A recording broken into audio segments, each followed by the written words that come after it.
Welcome to zero relax life. வணக்கம் ஜோதி ma'am. என்ன நம்ம குரு எழுதுன வணக்கம் சாந்தி மேம். வணக்கம். ஏகபாத ஜடாபரி விருத்தியாசனம் நம்ம குருஜி கிருஷ்ண பாலாஜி சார் எழுதின புக்கு பார்த்துட்டு இருக்கீங்க. புதுசாக இருக்கு. ஆமாம், அது செஞ்சு பார்க்குறீங்களா? பார்க்கலாமா?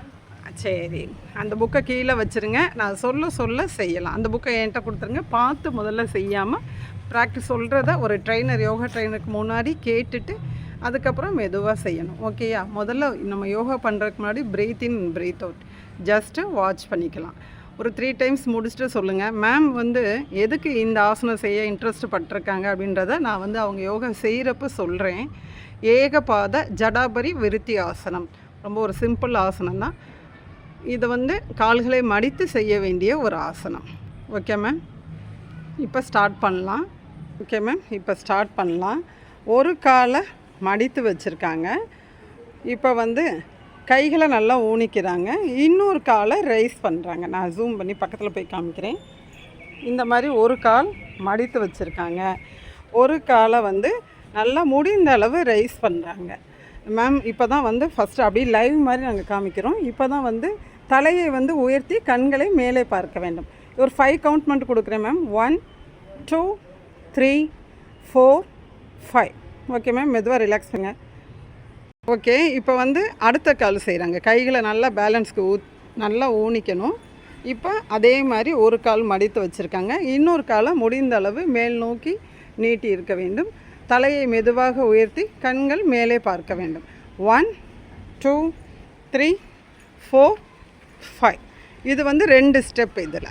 ஓகே மேம், இப்போ மெதுவாக இருங்க. ஓகே மேம், இப்போ 3rd ஸ்டெப் போயிடலாம்.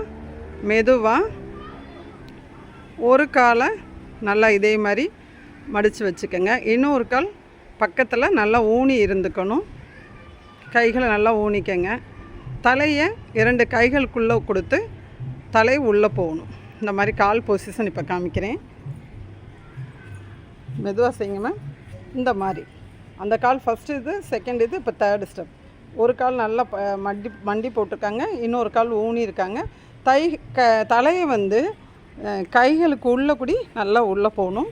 அந்த அளவுக்கு இந்த ஆசனம் செய்யணும். ஏன்னா தோல் வலி நீங்கும், ஷோல்டர் பெயின்லாம் நீங்கும். இப்போ மெதுவாக ரிலாக்ஸ் பண்ணிட்டு அடுத்த கால் மேம்.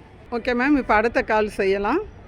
ஒரு கால் நல்லா மண்டி போட்டு வச்சுருக்காங்க வஜ்ராசனம் ஷேப்பில். அடுத்த கால் பார்த்திங்கன்னா நல்லா கால் ஊனி 2 கைகளுக்கு உள்ள தலைகளை நல்லா குனிந்து முடிந்த அளவு கைகளை நல்லா க்ரிப்பாக வச்சுக்கோங்க மேம். கைகளை நல்லா இன்னும் கூட நேரவே ஊனிக்கலாம். இப்போ கால் பொசிஷன் காமிக்கிறேன். 1 2 3. இப்போ பார்த்தீங்கன்னா தெரியும், ஒரு கால் நீட்டி இருக்காங்க, இன்னொரு கால் நல்லா ஊனி இருக்காங்க. ஓகேயா?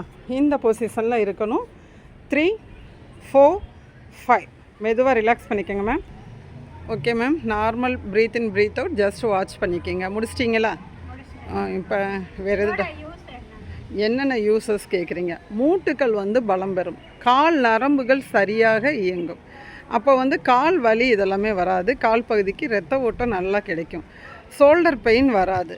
ஜீரண மண்டலம் நன்றாக இயங்கும். நம்ம சாப்பிட்டதெல்லாம் ஈஸியாக டைஜஸ்ட் ஆகிறதுக்கும் இந்த ஆசனம் ஹெல்ப் பண்ணும். இது மாதிரி நிறைய ஆசனங்கள், இந்த ஆசனத்தோட நிறைய யூசஸ் இருக்குது. கை வலியுமே வராது. இந்த ஏகபாத ஜடாபரி விருத்தி ஆசனம் இந்த ஆசனத்தோட நேம். ரொம்ப சிம்பிள் ஆசனம் தான். செஞ்சு பார்த்துட்டா நல்லா ஈஸியாக இருக்கும். ஏன்னா இவ்வளோ பெனிஃபிட் கொடுக்கக்கூடிய இந்த ஆசனத்தை நம்மளும் எல்லாருமே செஞ்சு நல்லா ப்ராக்டிஸ் பண்ணோம்னா அதோட பலன்கள் அதிகமாக கிடைக்கும். ஓகேயா? Thank you ma'am. நம்மளும் ஆன்லைன் கிளாஸஸ் எடுத்துகிட்ருக்கோம். அந்த நம்பரை கொடுக்குறோம். Thank you ma'am.